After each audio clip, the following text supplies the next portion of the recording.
And the fact is, today, our economy stands fundamentally strong. Unemployment has fallen to 4%, a 40-year low.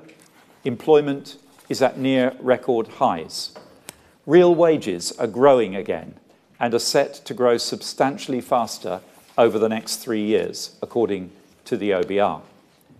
We've brought the deficit down by 4/5 from a 50-year high, and while the IMF rightly points out that our debt is too high at 85% of GDP, this year it is finally set to begin falling, and it's very important that we continue to reduce it in the years ahead.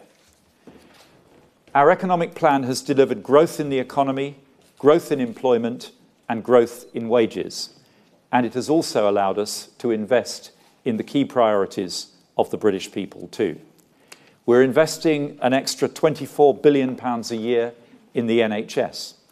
We've established a £31 billion National Productivity Investment Fund because, as the IMF reminds us, improving productivity is the key to higher real wages and rising living standards. We've made good progress in the negotiations, progress which the IMF welcome in their report. And as talks intensify, I'm confident that we will reach agreement on the withdrawal agreement and the future framework this autumn. But we must, of course, continue to prepare for all scenarios. A no-deal scenario remains unlikely, but it is not impossible. We've released a number of technical notices setting out what citizens and businesses would need to do in the case of no deal, with more to come in the coming weeks.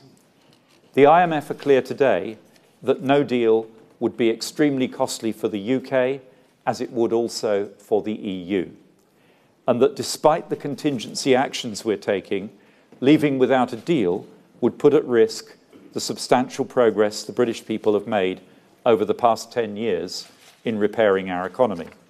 That is why it is so important for people up and down this country that we reach a negotiated agreement on our future relationship over the coming weeks.